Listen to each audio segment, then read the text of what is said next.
Брзиот начин на живот, трката со времето, самиот стрес го земаат својот данок, а луѓето се повеќе се соочуваат со голем број заболувања како резултат на негрижата за себе. Учителот по уметност на живење Теодора Костовска вели дека во вакво време вниманието треба да се насочи кон самите себе си. Не треба да ви кажам колкаво влијание има ако имаме статистички податоци дека кардиоинфарктите се во неверојатно дневно се случуваат, а згоре на тоа старосната граница е толку многу зголемена, односно веќе на 35-40 години луѓето имаат сериозни срцеви проблеми.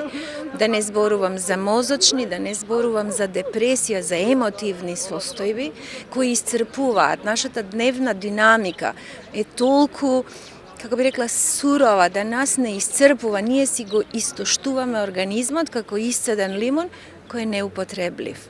Костовска вели дека бројката на пациенти во болниците покажува колку се сериозни последиците од стресот. Покажуваат само бројката на пациенти во болницата, зголеменост на патологии кои, се завелам, класичната медицина кога по сите истражувања ќе дојде во некаков ќорсокак вели ова има психосоматска позадина или има ова е превенција на тоа. Сушто би се довела во ситуација да стасаме во болница заради.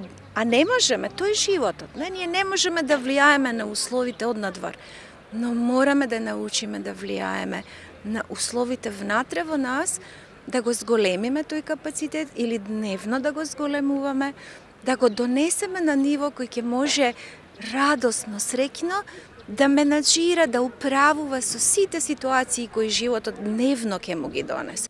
Според неа, тајната за борбата против стресот е свесноста. Само свесноста е таа која прави трансформација.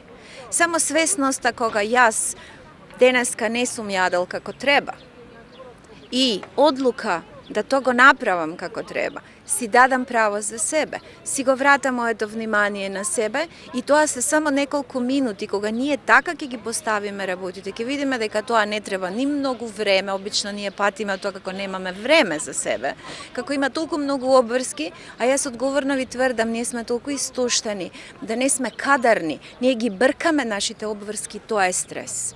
Програмата Уметност на живење или Art of Living се практикува во 157 земји во светот, а една од нејзините цели е ослободувањето од стресот.